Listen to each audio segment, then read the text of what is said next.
자, 점유자 회복자의 관계죠. 시험 문제에 반드시 나옵니다. 일단 점유하고 있다가 물건을 돌려주게 된 경우에 둘 간의 문제를 우리가 점유자와 회복자의 문제예요.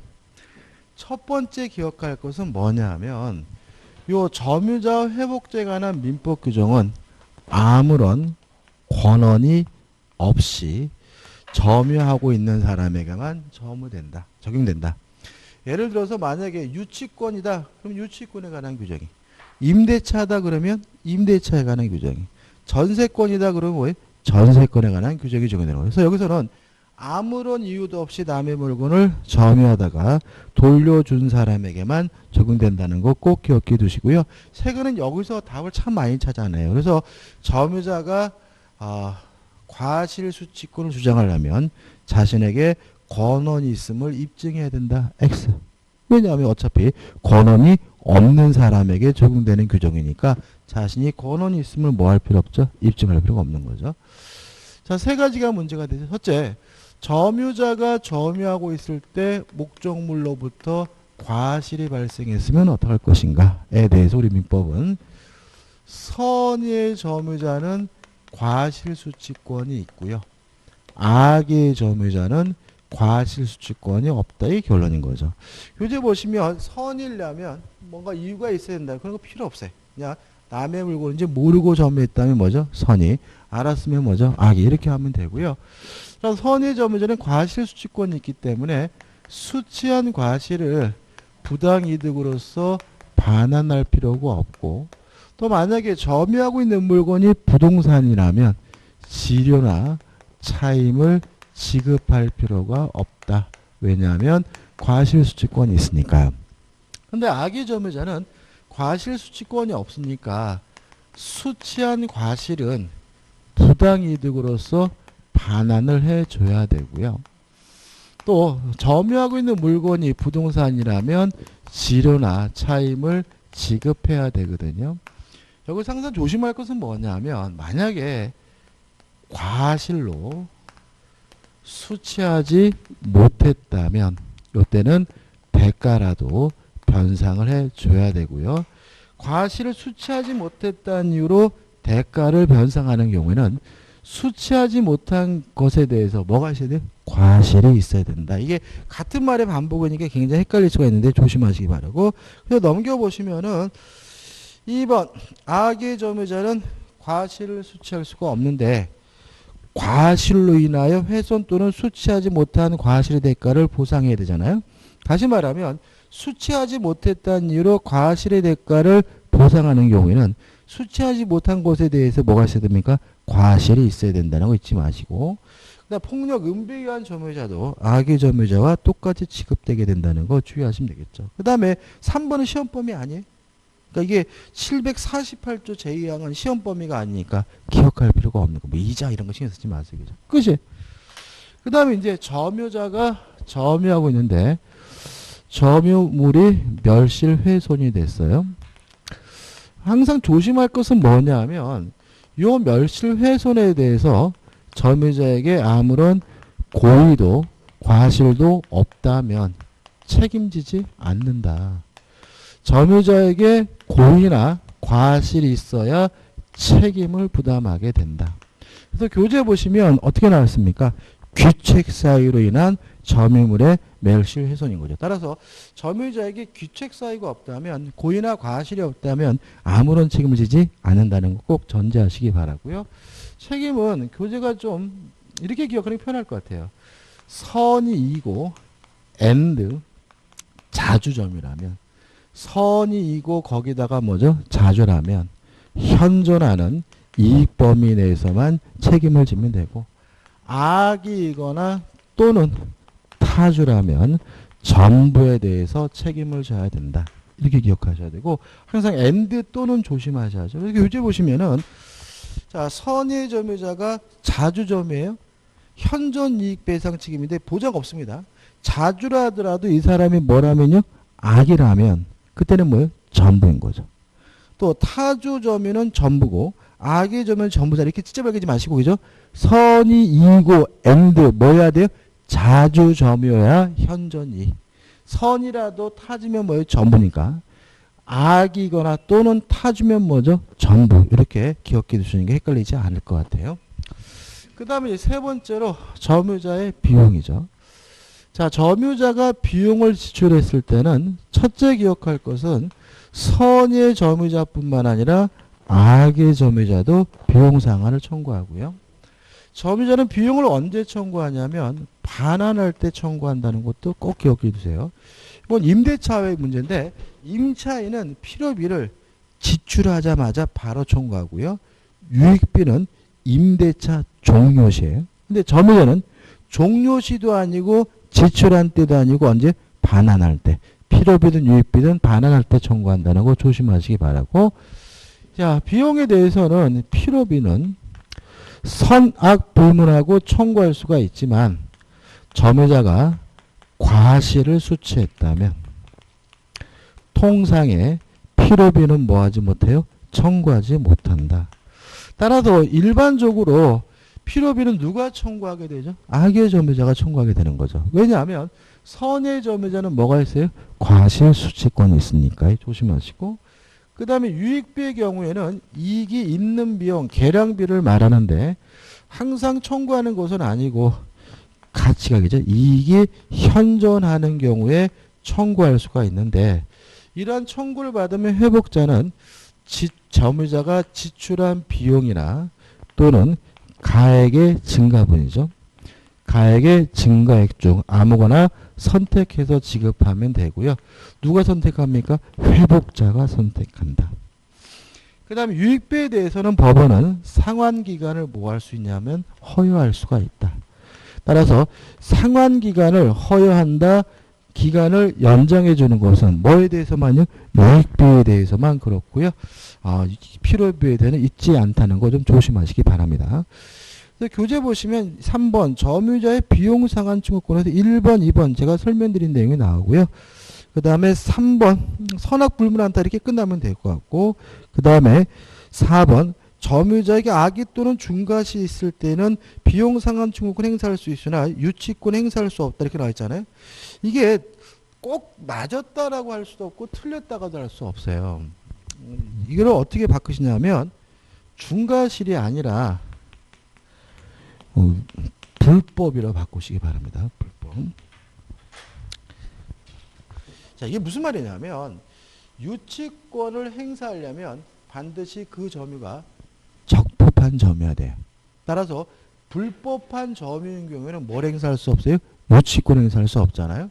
그러면 점유자는 선악불문하고 뭐 할 수 있어요? 비용을 청구할 수 있으니까 불법하다 하더라도 필요비 유익비는 뭐 할 수 있어요? 청구할 수가 있는데 적법한 점유가 아니기 때문에 뭘 행사할 수는 없죠? 유치권 행사할 수 없다. 이렇게 기억하셔야 되고요.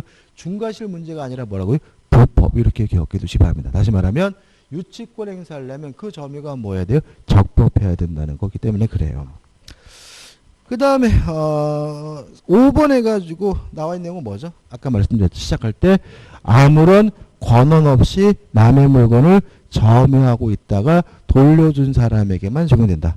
임차인이면 임대차가, 전세권이면 전세권이, 지상권이면 지상권이, 유치권이면 유치권이 해당 규정에 적용된다는 말이 나와 있는 거죠. 그 다음에 8번 해가지고 뭐가 나오냐면 점유보호청구권이 나오죠. 자, 이게요 어려우면은 한도 끝도 없이 어렵게 나올 수가 있어요. 좀 얘하고 같이 기억해 두시는데, 일단 점유권에 기한 반환 청구권만 잘 정리하시면 돼요. 자, 점유권을 이유로 반환 청구하려면 첫째, 침탈이 존재해야 돼요. 뭐가요? 침탈. 그러니까 침탈이라는 것은 강제로 뺏어가는 것을 말하기 때문에 훔쳐가거나 절취, 강치를 말해요. 따라서 스스로 사기를 당했다 하더라도 스스로 인도해 준 것은 뭐가 아니에요? 침탈이 아니기 때문에 점유권을 이유로 뭐 할 수는 없어요? 반환을 청구할 수는 없어요. 자, 두 가지 생각해 보자고요. 자, 갑이 을과 만나가지고 매매 계약을 하고 을이 갑에게 사기를 당했어요. 사기를 쳤어요. 그래서 갑이 사기를 이유로 취소한 후에 자신의 소유권을 이유로는 뭐 할 수 있어요? 반환을 청구할 수 있어요. 그렇지만 점유권을 이유로는 반환을 청구할 수가 없다. 왜냐하면 사기당했던 어쨌든 스스로 인도한 곳은 뭐가 아니에요? 침탈이 아니기 때문에 요거 조심하셔야 되고, 그 다음에 두 번째 조심해야 될 건 뭐냐면 이런 거예요. 자, 갑이 을과 만나서 임대차 계약을 했어요. 그래서 갑이 임대인이고 을이 임차인이란 말이죠. 근데 을이 자신의 임차권을 양도하려면 임대인으로부터 뭘 받아야 돼? 동의를 받아야 되잖아요. 근데 갑이 을에게 동의를 안 해줬는데도 불구하고 을은 병에게 임차권을 양도하거나 또는 전대한 경우에 갑이 자신의 간접 점유권을 이유로 병에게 을에게 돌려주라고 반환을 청구할 수 있을까요? 없을까요? 없다. 왜냐하면 스스로 양도 전대한 것은 뭐가 아니에요? 침탈이 아니기 때문에. 무슨 아시겠죠? 그죠? 다시 말하면 이게 은근히 맞는 것 같아. 갑은 자신의 소유권을 이유로는 병에게 반환을 청구하면서 을에게 돌려주라고 할 수는 있는 거예요. 그렇지만 간접 점유권을 이유로는 을에게 돌려주라고 할 수는 없는 거예요. 왜요? 을이 스스로 병에게 양도하고 전대한 것은 뭐가 아니에요? 침탈이 아니기 때문에. 반드시 뭐가 있어야 됩니까? 침탈이 있어야 됩니다. 두 번째, 선의의 특별 승계인에게는 행사할 수가 없어요. 다시 말하면 선의의 특별 승계인은 뭐 할 수 없어요? 행사할 수 없는 거죠. 그럼 이렇게 되는 겁니다. 갑이 가지고 있는 시계를 을이 훔쳐갔어요. 절취해 갔죠. 그러면 훔쳐갔으니까 뭐가 있습니까? 침탈이 있긴 한데 을이 병에게 이 시계를 팔고 을에게 병에게 임도를 해줬고 병이 훔친 시계라는 사실을 모르고 있다면 갑은 병에게 점유권을 이유로 뭐 할 수 없어요? 반환을 청구할 수 없다. 왜냐하면 선의의 특별 승계인에게는 뭐 하지 못해요? 행사할 수가 없으니까요. 그 다음에 세 번째, 행사 기간의 제한이 있죠. 몇 년 동안요? 1년. 자, 1년은 소멸시효가 아니라 뭐죠? 제척기간입니다. 또 우리 판례는 이걸 뭐로 이해하냐면 출소기간, 소송을 제기할 수 있는 기간으로 이해해요. 따라서 1년 내에 뭘 해야 돼요? 소송을 제기해야 돼요. 근데 조심할 것은 우리 시험 범위 안에서 출소기간인 것은 이거 하나밖에 없어요. 그래서 만약에 어떤 기간을 들면서 출소기간이다 그러면 무조건 뭐죠? X다. 점유권의 기간 반환 청구권만 1년이라는 뭐죠? 출소기간, 소송을 제기할 수 있는 기간이라는 거 잊지 마시기 바라고, 2번 방해 제거 청구할 수 있죠. 이것도 몇 년이요? 1년. 그 다음에 방해 예방도 청구할 수 있죠. 근데 좀 조심할 게 있어요. 읽어볼게요. 3번. 점유자가 점유의 방해를 받을 염려가 있는 때에는 그 방해의 예방 또는 손해배상의 담보를 청구할 수 있는데 주의할 것이 뭐냐면 또는이에요. 또는. 둘 중에 하나죠. 어떻게 나옵니까? 예방 및 손해배상의 담보. 그럼 뭐죠? X예요. 아주 지나가시 나와요. 근데 이거는요. 소유권도 마찬가지예요. 소유권이든 뭐든 예방은 예방 또는 담보 둘 중에 하나만을 한다는 거 좀 조심하시기 바랍니다. 그 다음에 9번 점유자의 자력구제가 나오죠. 그죠? 뭐 특별히 설명드릴 거 놓고 하단에 보시면 아까 말씀드린 것처럼 점유보조자는 사실상 지배를 하고 있기 때문에 자력구제권이 뭐죠? 인정되지만 간접점유자는 사실상 지배를 하지 않고 있기 때문에 자력구제권이 인정되지 않는다는 거 기억해 두시면 되겠죠. 끝입니다. 그 다음에 넘겨보시면 소유권 해가지고 상린관계가 나옵니다. 먼저 이 상린관계에 대해서 개념을 좀 설명드리면 이런 얘기예요. 상린이라는 말이 뭐냐 하면 서로 인접한 이런 뜻이에요. 서로 인접한 무슨 관계냐면 부동산 간의 이용을 조절하는 관계를 우리가 상린관계라고 합니다.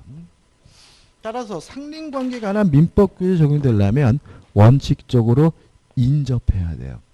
따라서 인접하지 않은 부동산에 대해서는 상린관계에 관한 민법규정 원칙 적용되지 않고요. 두 번째, 부동산 간의 문제입니다. 따라서 토지 간의 문제일 수도 있고 건물 간의 문제일 수도 있고 토지와 건물 간의 문제일 수도 있어요. 근데 중요한 것은 뭐냐면 이용을 조절하는 관계니까 이 부동산을 이용하는 사람이라면 그 사람이 소유자든 지상권자든 전세권자든 임차권자든 상린관계에 관한 민법 규정이 뭐가 돼요? 적용이 된다. 이것도 지문을 참 나누자.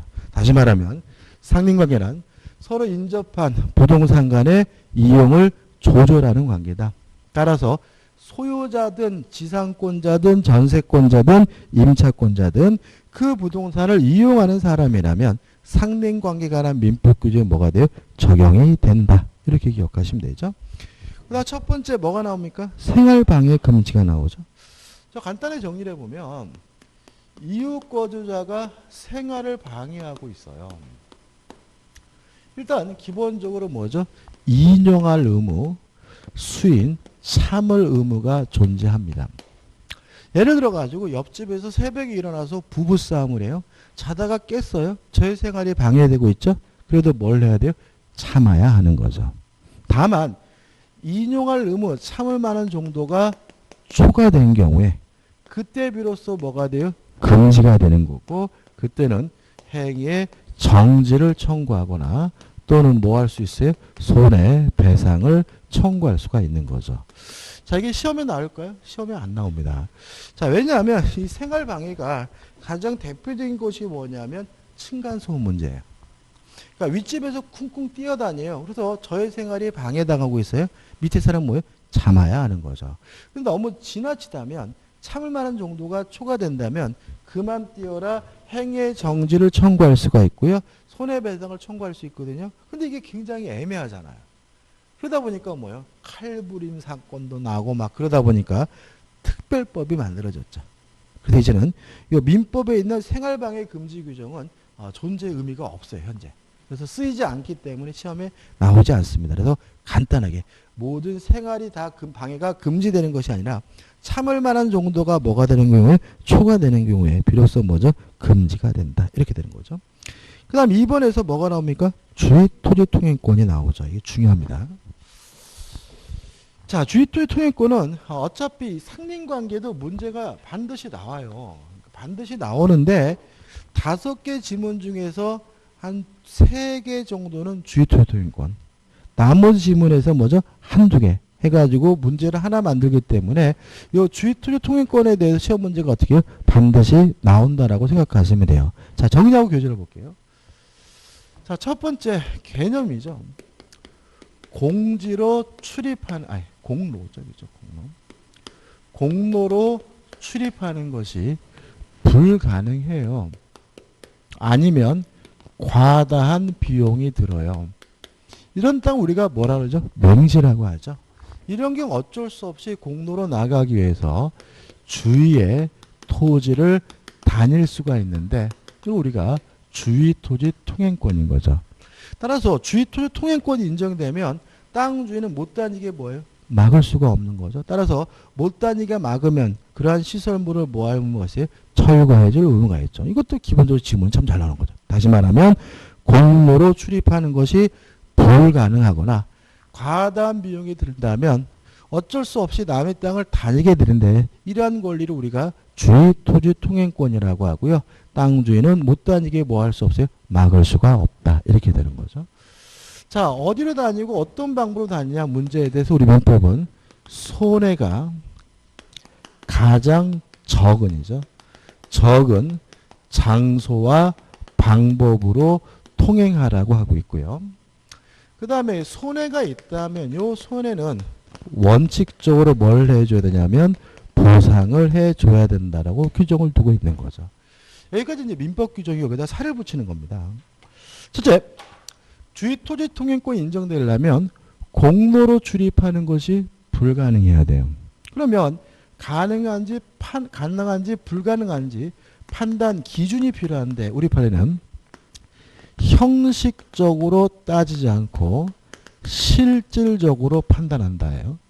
우리 민법은요, 형식적으로 따지는 거 아무것도 없어요. 다 뭐예요? 실질적이에요. 예를 들어가지고 청구권 보존의 가등기인지 담보 가등기인지 여부는 형식적으로 판단한다. X예요.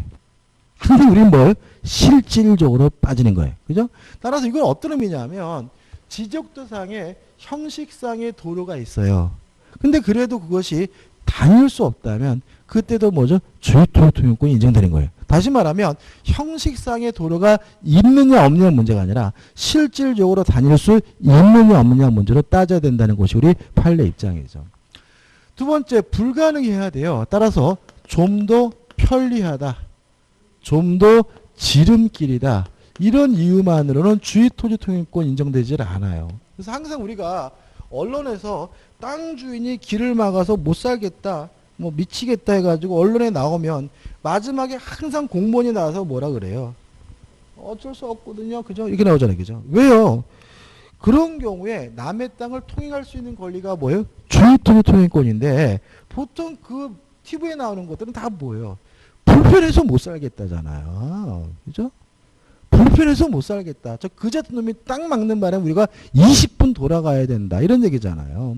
다시 말하면 좀 더 편리하다. 좀 더 빠르다는 이유만으로는 남의 땅을 다닐 수가 없는 거예요. 그래서 땅 주인이 못 다니게 막는 것은 뭐예요? 정당한 것이니까 담당 공무원이든 판사든 뭐죠? 할 수가 없는 거죠. 그죠? 이 불가능해요. 그죠? 불가능해야 됩니다. 따라서 추후에 공로가 개설이 되면 주의토지통행권은 뭐 하게 되죠? 소멸이 되는 거예요. 이것도 많이 나와요. TV에. 그동안 우리가 다녔는데 갑자기 뭐죠? 땅 주인 못 다니게 막았다. 땅 주인 인터뷰에 뭐라 그래요? 아, 그때는 길이 없었는데 지금은 저쪽으로 길이 났기 때문에 막았습니다. 그럼 뭐죠? 정당한 거다. 그죠? 다시 말하면 남의 땅 함부로 다닐 수 있는 것은 아닌 거죠. 근데 보통 댓글 어떻게 해요? 땅 주인 나쁜 새끼, 개새끼 말 이렇게 나온단 말이에요. 그죠? 근데 저는 그게 땅 주인이 욕을 얻어먹을 문제인지에 대해서는 의심스러워요. 보통 그 주민들은 수십 년 동안 다녔대거든요. 아, 그럼 수십 년 동안 다니면서 10원 한 푼이라도 보상해 준 적 있어요? 그죠? 남의 땅을 수십 년간 다녔으면 아, 그동안 고마웠습니다. 고생하는데 이제는 길이 나서 안 다니게 됐으니까 참 다행입니다. 이렇게 얘기하는 게 정상인 거지. 그렇지 않습니까? 그거를 막 방송국에 가가지고 막 그냥 현수막 어떻게 살인마 아니면 참 물러가라 막 그죠? 막 현수막 걸어놓고 그래가지고 이민 가는 사람들도 많습니다. 그러니까 그런 거 이제 알아보고 어떻게 이제는 막아도 된다라고 했다가 막았다가 막 방송 타고 막 그냥 현수막 붙고 막 그냥 살인마 아니면 참 물러가라 막 이래버리면 댓글에 어떻게 막 이런 미친놈 이렇게 달리고 그러면 어떻게 해요? 애도 우리 아빠 창피하다 그러고 막 그러면 어떻게 해요? 이민 가자 이렇게 하는 거잖아요. 아무튼 추후에 공로가 개설이 되면 소멸됩니다. 그 다음 장소와 방법에 대해서는 추상적이긴 하지만 규정이 돼 있어요. 어디를 손해가 가장 적은이죠. 근데 도로폭 범위에 대해서는 민법에 규정이 없거든요. 이 도로폭이 어떻게 될 것이냐에 대해서 우리 판례는 현재의 토지 용도를 기준으로 해서 실질적으로 판단해야 된다는 것이 우리 판례 입장입니다. 따라서 뭐만 고려합니까? 현재의 토지 용도죠. 따라서 미래 용도는 고려하지 않습니다. 오로지 뭐만요? 현재 용도죠. 또 토지 용도를 기준해서 실질적으로 판단하니까 건축법에 나와 있는 도로폭 규정은 적용되지 않습니다. 뭐 건물 지으려면 몇 미터 이상의 도로가 몇 미터 접해 이런 거 나오잖아요. 그죠? 그거는 주의토지통행권 적용되지 않는다는 거 기억해 두시면 되겠죠. 그 다음 손해가 있으면 원칙적으로 보상을 해줘야 돼요. 다만 예외적으로 보상할 필요가 없는 경우가 있어요. 이게 예외입니다. 근데 두 가지인데 첫째는 우리 판례가 인정하는 건데 이 판례가 되게 다양한데 이렇게 기억하시면 돼요. 보상 없이 통행하여 온 자예요.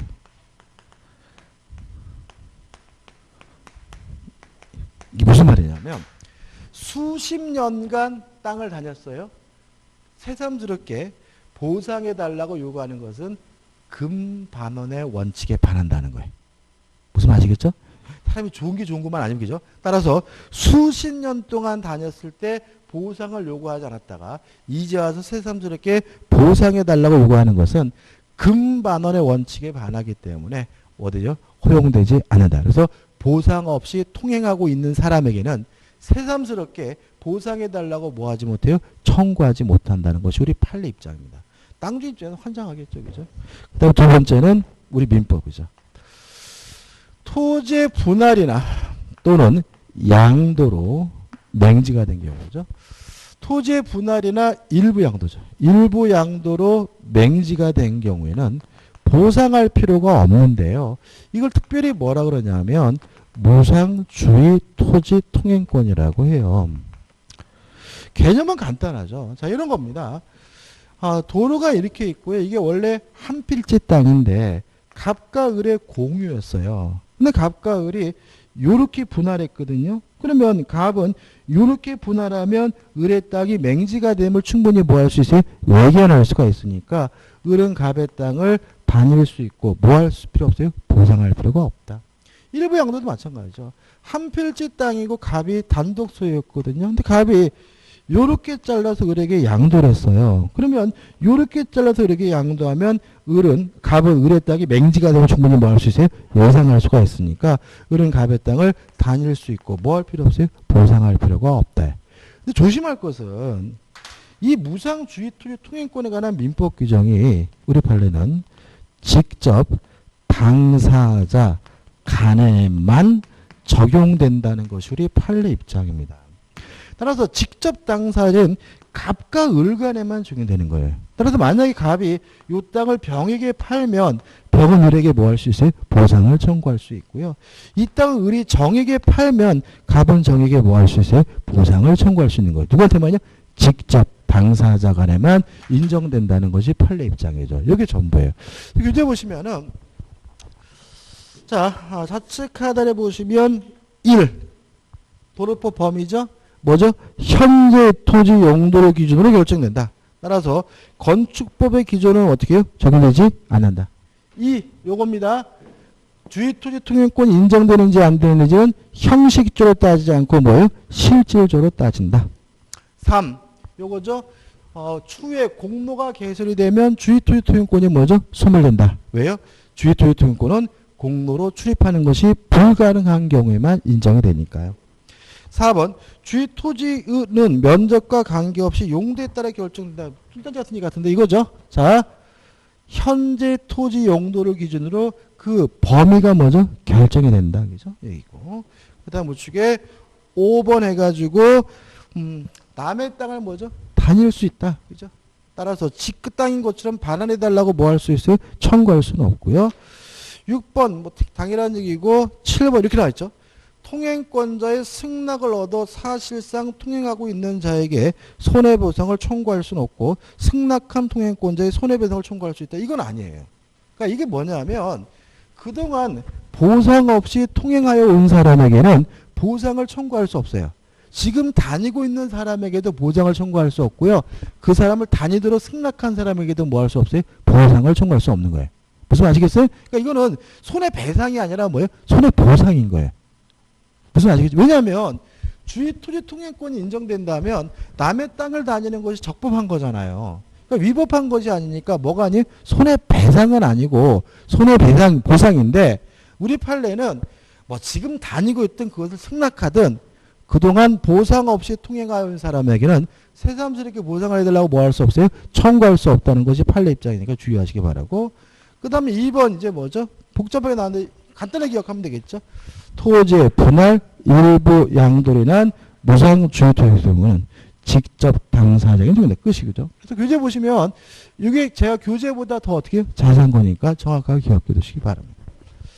그 다음에 이제 경계선 부근에 공작물 설치가 하는 상징관계죠. 1번 경계로부터 몇 미터죠? 0.5m 이상 거리를 둬야 된다. 이거 추가할 게 있네, 그죠? 추가할 게 있네. 위에다가 화살표 찍혀가지고, 어디 할까요? 여기다 할까요? 중요한 게 빠졌는데.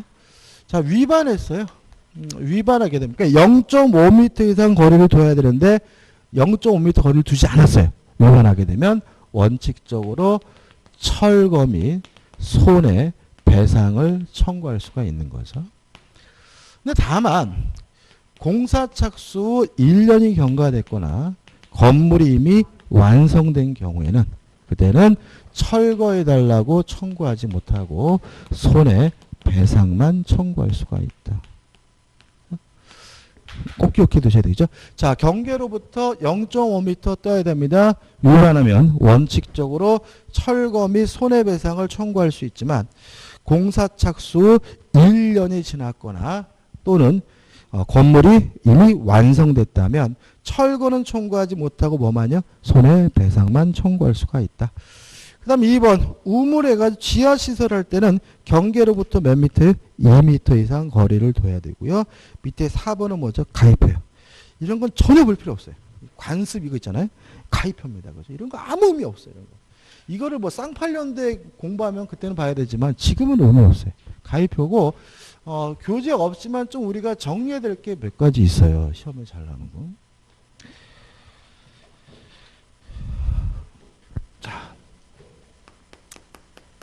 자, 경계표 담입니다. 그러니까 시험에 잘 나오죠.